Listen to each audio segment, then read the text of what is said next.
Assalamualaikum warahmatullahi wabarakatuh. Now I want to explain to you all about application therapeutic techniques and procedure. The practice of reality therapy can best be conceptualized as the cycle of counseling, which consists of two major components.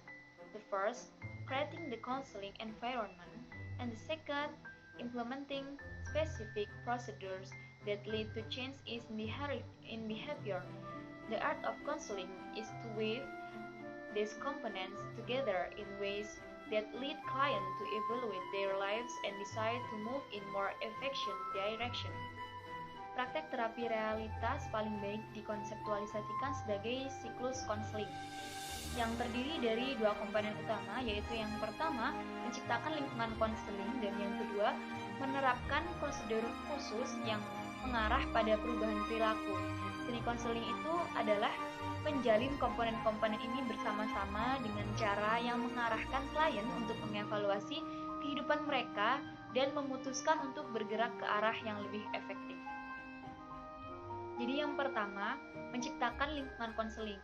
Jadi ini harus membangun lingkungan konseling antara konselor dan juga orang yang akan diterapi nantinya. Ini harus menciptakan lingkungan yang baik sehingga seorang terapis ini akan dengan mudah memahami apa yang diceritakan oleh si pasien tadi, seperti itu. Kemudian yang kedua, menerapkan prosedur khusus yang mengarah pada perubahan perilaku. Jadi dalam konseling ini, pada terapi realitas ini ada beberapa prosedur khusus yang nantinya akan menjadikan perubahan perilaku pada si klien tadi. The counseling environment. The practice of reality therapy rests on the assumption that the supportive and challenging environment allows client to begin making life change. The therapeutic relationship is the foundation for effective practice. If this is lacking, there is little hope that the system can be successfully implemented. Counselors who hope to create a therapeutic alliance strive to avoid behaviors such as arguing, attacking, accusing, ginny, bossing, criticizing, finding fault, correcting, encouraging excuse, holding grudges, instilling fear, and give up easily. In a short period of time, clients generally begin to appreciate the caring, accepting, non-survive choice theory environment. Jadi praktek terapi realitas ini itu berasumsi bahwa lingkungan yang mendukung dan juga menantang itu memungkinkan untuk si klien memulai membuat perubahan dalam hidupnya. Jadi seorang konselor itu nantinya akan menciptakan aliansi terapeutik terhadap si klien dengan berusaha untuk menghindari sifat seperti kayak menghindari perdebatan, terus kemudian menghindari menyerang, menuduh, merendahkan, terus menanamkan rasa takut, juga menyimpan dendam, menemukan kesalahan, mengkritik, dengan menghilangkan beberapa hal-hal tersebut kepada si klien yang mengalami yang sedang berkonsultasi itu. Kemudian dalam hal ini secara singkat klien akan mulai menghargai lingkungan yang telah diciptakan tadi. Kemudian si klien akan menerima dan kemudian si klien akan peduli dan tidak koresif, akan dengan leluasa menyampaikan apa yang sedang ia rasakan. Procedures that lead to change. Reality therapists operate on the assumption that we are motivated to change. The first, when we are confident that our present behavior is not meeting our needs. And the second, when we believe we can choose other behaviors that will get us closer to what we want. Reality therapists begin by asking clients what they want from therapy. Therapists take the mystery and uncertainty out of the therapeutic process. They also inquire about the choice client and making in their relationship. Terapi realitas beroperasi dengan asumsi bahwa kita termotivasi untuk berubah. Jadi yang pertama, ketika kita yakin bahwa perilaku kita saat ini tidak memenuhi kebutuhan kita. Dan yang kedua, ketika kita yakin kita dapat memilih perilaku lain yang akan membuat kita lebih dekat dengan apa yang kita inginkan. Terapi realitas mulai dengan menanyakan klien apa yang mereka inginkan dan terapi. terapis mengeluarkan misteri dan ketidakpastian dari proses terapeutik, mereka juga menanyakan tentang pilihan yang dibuat klien dalam hubungan mereka. Dalam kebanyakan kasus, ada hubungan besar yang tidak terpuaskan, dan klien biasanya tidak percaya bahwa mereka punya pilihan atas apa yang sedang terjadi dalam hubungan ini. Terapi realitas ini bisa berjalan dengan baik ketika kita itu termotivasi untuk bisa berubah. Jadi yang pertama, ketika kita yakin bahwa perilaku kita saat ini tidak memenuhi dengan kebutuhan kita. Kemudian yang kedua, ketika kita yakin kita dapat memilih perilaku lain yang akan membuat kita lebih dekat dengan apa yang kita inginkan. Jadi terapis realitas ini memulai dengan menanyakan klien kayak apa sih yang kamu inginkan dari terapi ini, seperti itu. Kemudian seorang terapis ini nantinya mengeluarkan misteri-misteri, maksudnya kayak kejadian-kejadian sebelumnya yang membuat seorang klien ini datang ke terapis. Maksudnya kayak seorang klien ini, misalnya kayak seorang klien ini tuh beranggapan kayak berkata, saya depresi.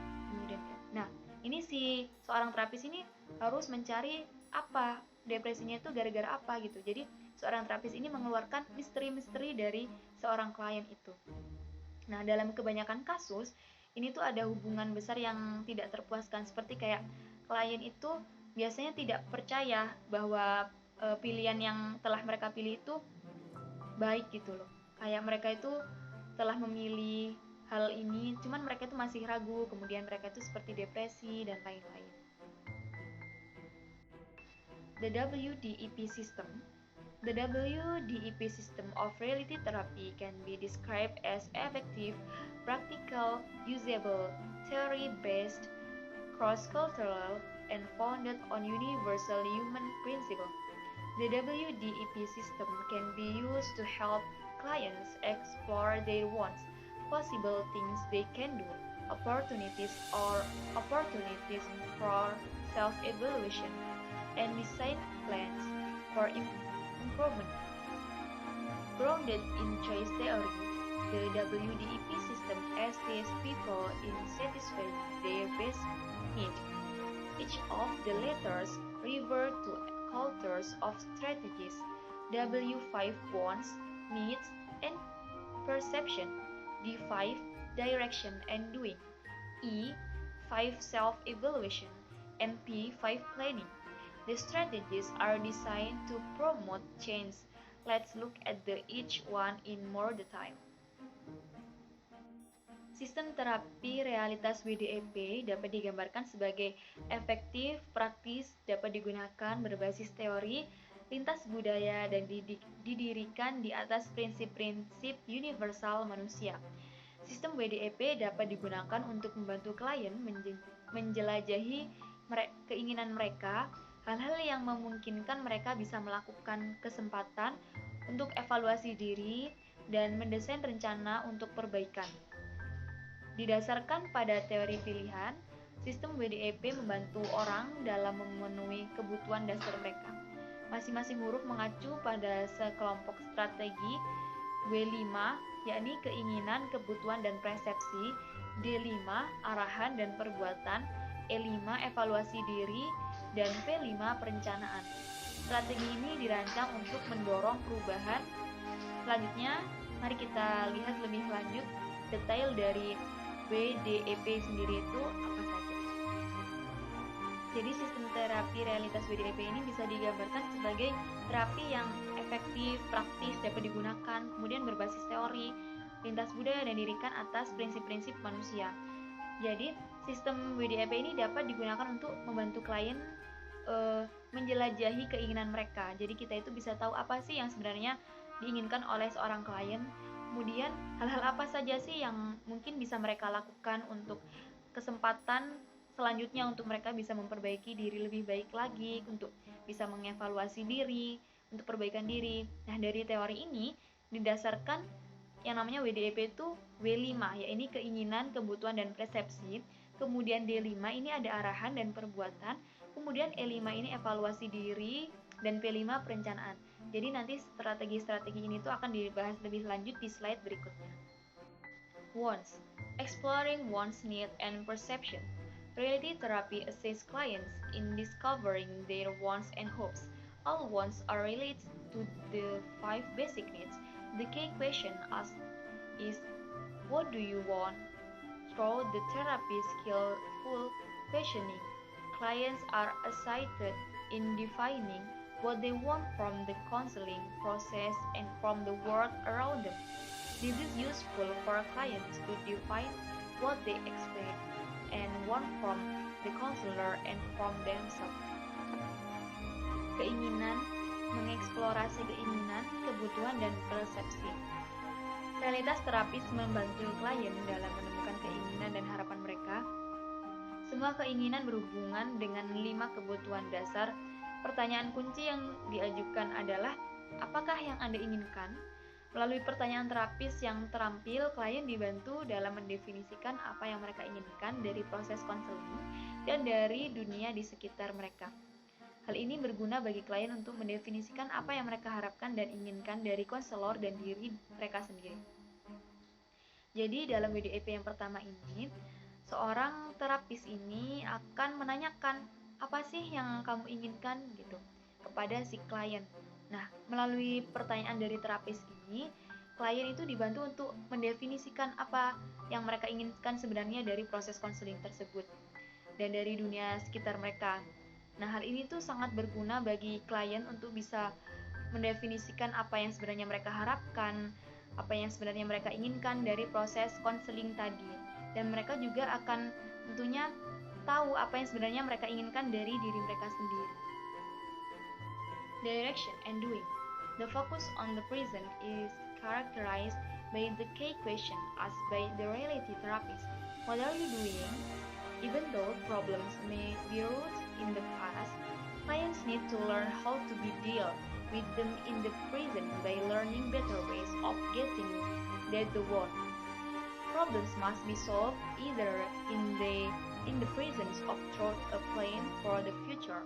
The therapist's challenge is to help clients make more need-satisfying choice. Arah dan tindakan. Fokus pada saat ini ditandai dengan pertanyaan kunci yang diajukan oleh terapis realitas. Apa yang Anda lakukan? Meskipun masalah mungkin berakar di masa lalu, klien perlu belajar bagaimana menghadapinya di masa sekarang dengan mempelajari cara yang lebih baik untuk mendapatkan apa yang mereka inginkan. Masalah harus diselesaikan saat ini atau melalui rencana masa depan. Tantangan terapis adalah membantu klien membuat lebih banyak pilihan yang memuaskan kebutuhan. Jadi pada arah dan tindakan ini, fokus seorang terapis itu menanyakan kepada si klien, apa sih yang sedang Anda lakukan? Nah, meskipun kemungkinan masalah besar yang ia hadapi itu sudah selesai atau terjadi di masa lalu, klien itu perlu belajar bahwa bagaimana nantinya ia menghadapi dan bagaimana nantinya ia mengambil pelajaran dari suatu masalah yang telah ia hadapi di masa lalu. Nah, tantangan terbesar seorang terapis dalam hal ini itu mereka itu membantu untuk membuat lebih banyak pilihan yang memuaskan kebutuhan hidup. Jadi di kedepannya itu seorang terapis itu membantu klien ini untuk membuat planning-planning yang tentunya akan memperbaiki kehidupannya di masa yang akan datang. Self-evaluation.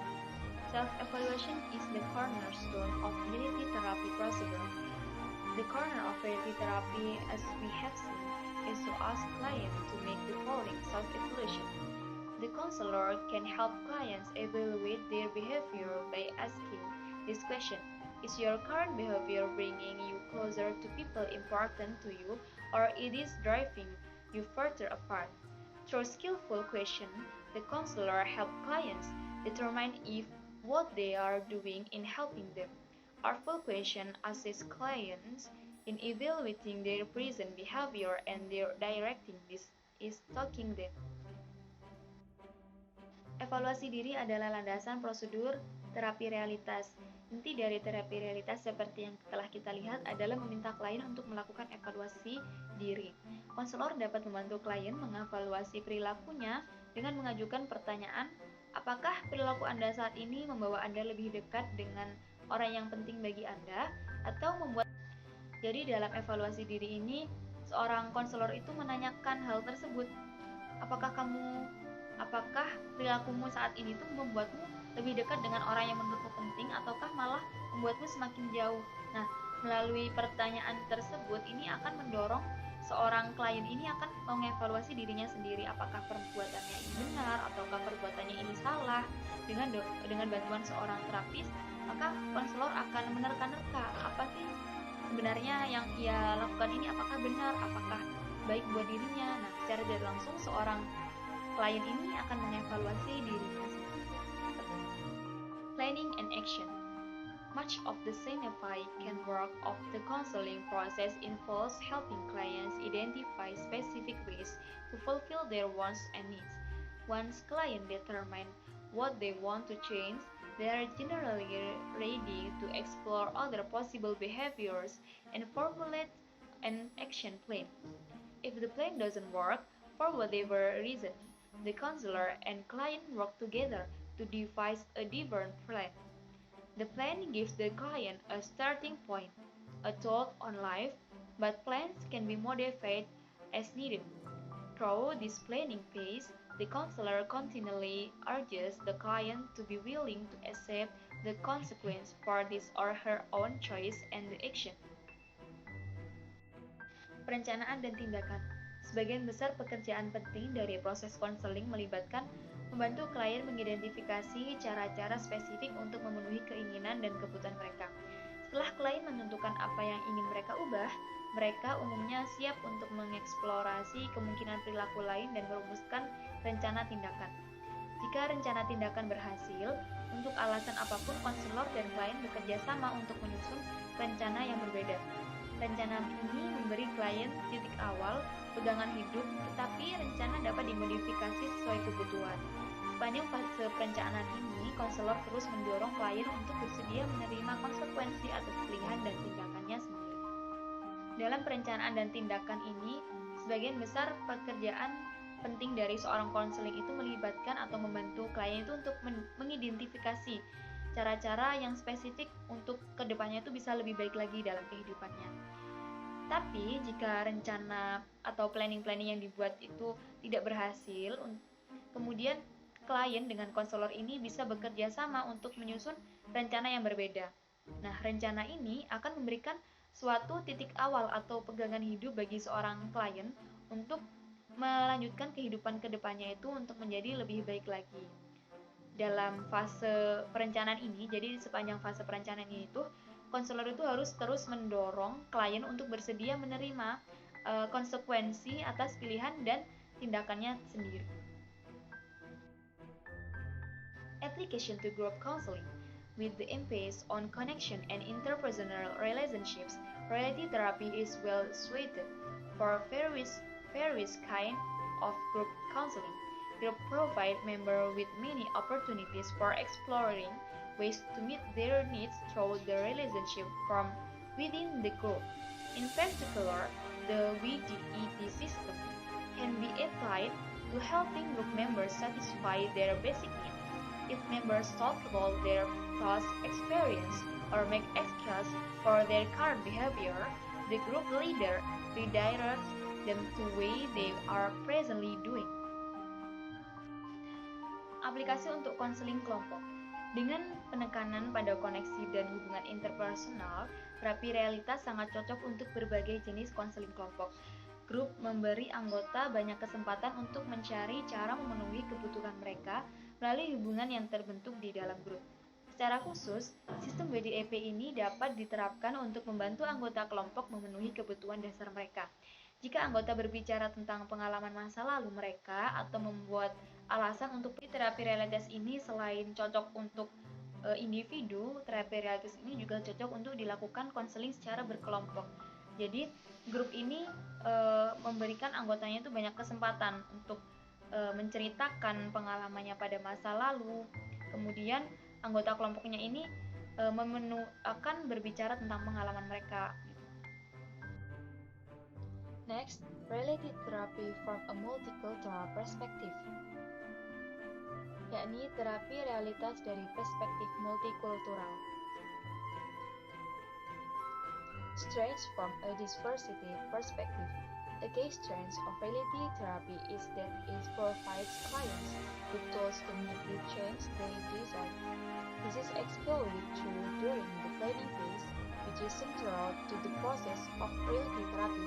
The focus is on positive steps that can be taken, not on what cannot be done.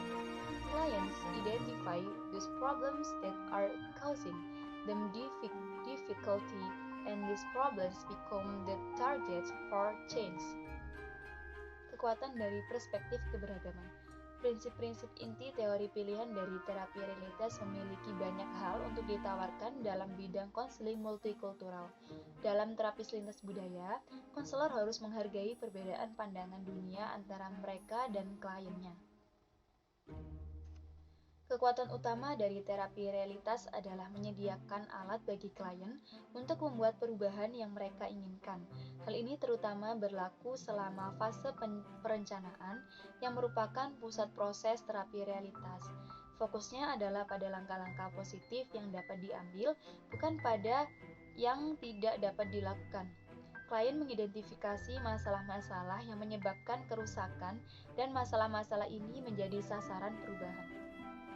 Jadi kekuatan utama atau kelebihan dari terapi realitas ini ialah menyediakan alat bagi klien untuk membuat perubahan yang mereka inginkan.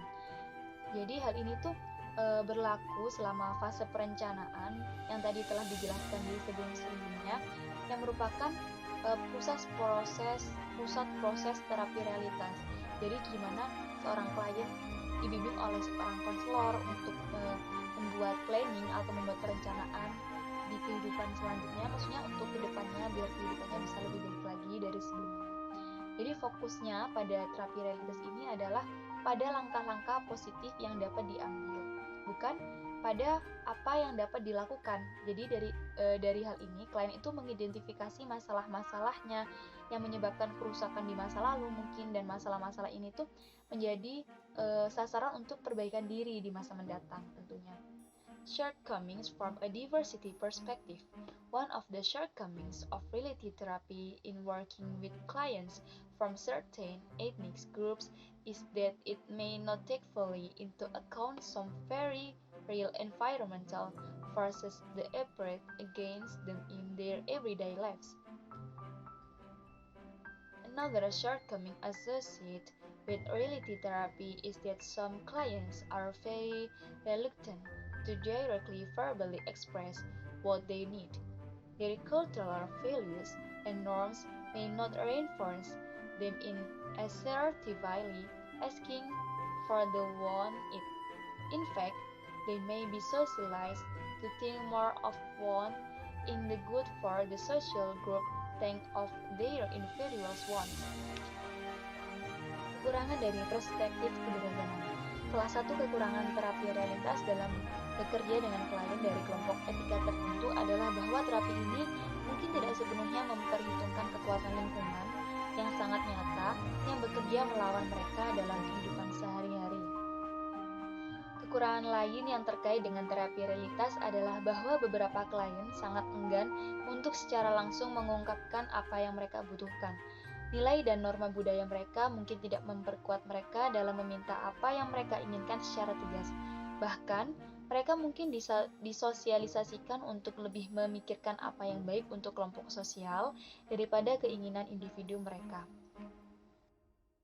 Jadi kekurangan dari perspektif keberagaman dalam sistem terapi realitas ini, mereka tidak memperhitungkan kekuatan lingkungan yang akan menjadi faktor penting bagi seseorang itu yang nantinya akan merubah kehidupannya untuk menjadi lebih baik lagi. Selain itu, kekurangannya itu terapi realitas ini bahwa beberapa klien itu enggan atau tidak mau secara langsung untuk mengungkapkan apa yang sebenarnya mereka butuhkan, apa yang sebenarnya mereka inginkan, dan juga nilai norma budaya mereka itu mungkin tidak memperkuat mereka dalam meminta apa yang mereka inginkan secara tegas. Bahkan dari mereka itu mungkin disosialisasikan itu untuk lebih memikirkan apa yang diinginkan oleh sekelompok mereka atau apa yang lebih diinginkan oleh keluarga mereka terhadap mereka sendiri, bukan keinginan dari diri mereka sendiri. Thank you so much for watching our videos, and see you next time.